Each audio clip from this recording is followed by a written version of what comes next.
release my tax returns, and that's against my lawyers. They say don't do it. I will tell you this. No, in fact, watching shows, reading the papers, almost every lawyer says you don't release your returns until the audit's complete. When the audit's complete, I'll do it. But I would go against them if she releases her email. So it's negotiable? So Donald Trump saying he'd release his tax returns if Hillary released all her emails. Interesting point in tonight's debate as we continue Newsmax TV's post-debate coverage right here tonight, and we invite you to let us know who you think won this evening's debate. Real simple way to do that. Go to the website newsmaxpolls.com and vote either for Donald Trump or for Hillary Clinton. We also invite you to call us at 1-877-NEWSMAX. That's 1-877-639-7629.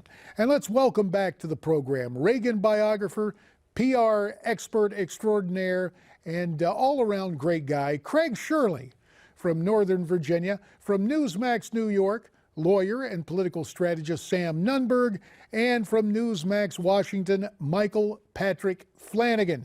Gentlemen, we appreciate you being here, and let's go straight to the phones at 1-877-NEWSMAX for some observations out of Dove Creek, Colorado. That's where Donna is waiting. Hi, Donna. Hi, how are you? Fine, thank you.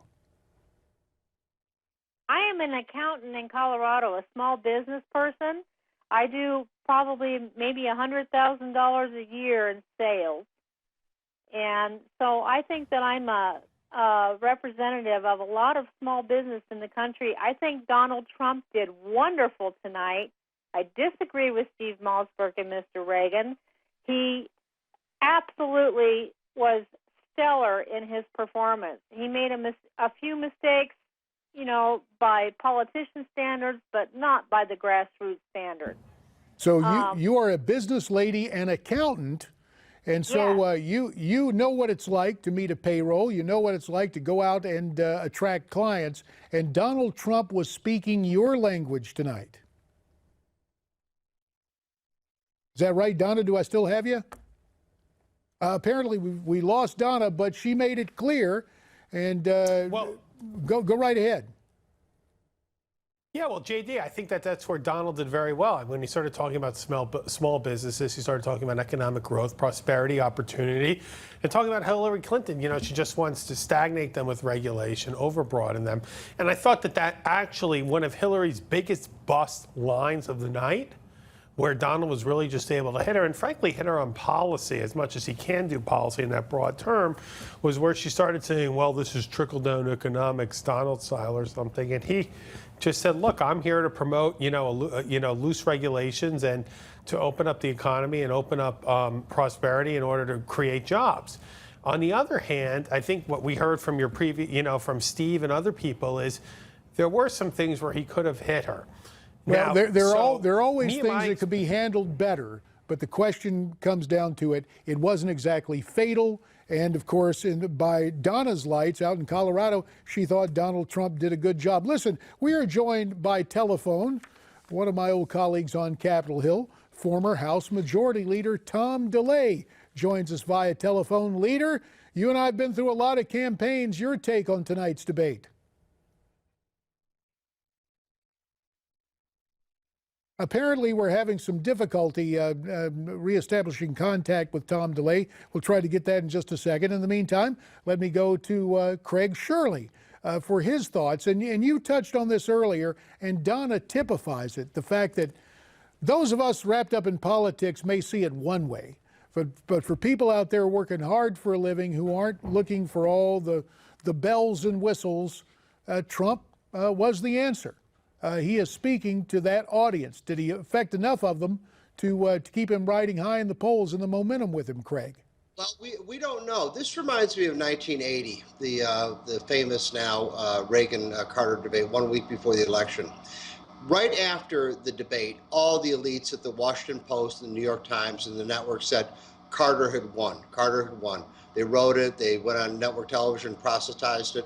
But the problem was that the American people thought Reagan had won. And polling came in starting a couple days afterwards that says the American people, by a vast plurality, in some cases a majority, thought that Reagan had won. There was a complete disconnection between the elites and the American people. And I'm wondering if that dynamic is playing out today. And Donna's phone call may typify that, is that the American people see this one way, and the political elites see it quite another. So the answer is who won the debate really is, among us, is irrelevant.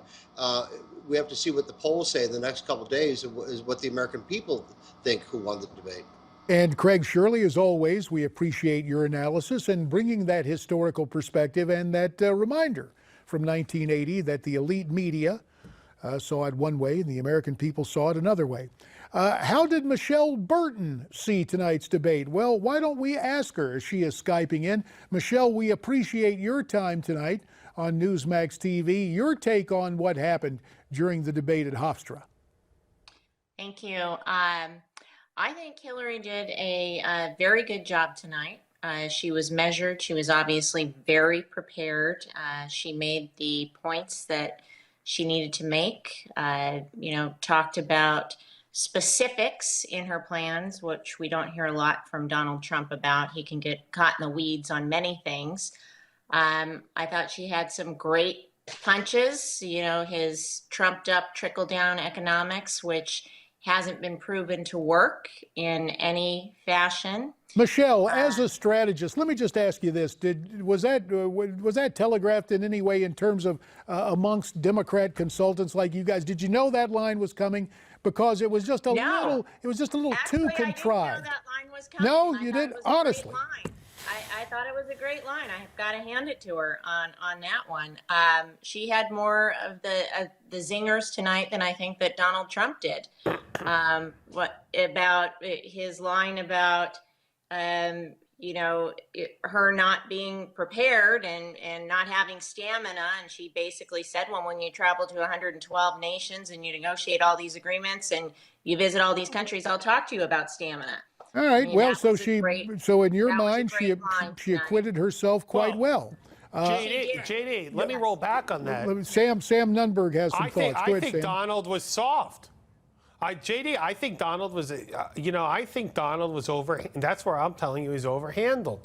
I think he was soft. He was. If he thought he was going to go in here, I thought if he was going to go, no, overhandled by his staff. If he thought he was going to go in here tonight and suddenly win, single women, suddenly win millennials. No, but he could have, if he showed strong resolute, if he had hit her on her record, and if he had shown that she's a complete hypocrite.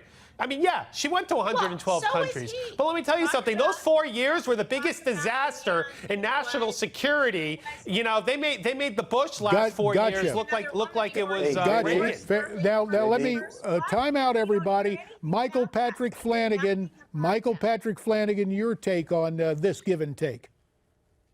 This is the debate we didn't have tonight, we didn't want tonight. Hillary and Trump did not give us tonight. And this is the debate that Steve Malzberg and so many others wanted to happen. It would have been a disaster. Both candidates had a very low bar to climb over. Both of them did it. The downside for both of them could have been colossal tonight, and both of them rose above what they needed to do. It's about getting votes. Zogby said earlier, the elites will give Clinton the win. They always will. I don't expect it to be any other way. But the people will be unmoved either way. There's no group out there tonight that says, well, after this, I can't possibly vote for Hillary. I can't possibly vote for Trump. No such group exists. This is a nullity event tonight, as fun as it was. And we didn't have the ranting about the issues that we didn't want to have. All right. Now, Michelle, because we want to be chivalrous. Americans or women or, the groups that he's alienated, he made no effort to bring in those people tonight and get their votes. If he's done anything, it's alienate them. He's not 10 points down in the polls, Michelle. He's talking to the people he needs to talk to win. And that was his goal tonight. And this is what Zogby was saying. And always, I think one of his things that he missed. Go ahead, One Sam. of the things I would say just in general, if I can speak broadly, that he missed. Hillary is saying, I'm more qualified, I have the experience, I have the knowledge. Donald's got to make a better case that her actual experience is a disaster. It's devastating. And it's a very easy case to make. I don't think he mentioned Benghazi He's not once. making a very good case regarding that. Well, He's not. In fact, he should, he's making and a he very should. good It's very case. easy to make. He's more prepared to be president than he is. well, we appreciate that You know, if I assessment, failed Michelle. an exam 1,000 times, I've taken it 1,000 times, but I failed it. That's what I would, you know, along those, he's got to get that through. And we will have people. to leave it right there. More tests ahead. Michelle Burton Skyping in. And our good friend Sam Nunberg from Newsmax, New York. And, of course, the irrepressible Michael Patrick Flanagan from Newsmax, Washington. We appreciate it very much. More thoughts from our guests and your calls at 1-877-NEWSMAX, 1-877-639-7629 as we continue on this post-debate special.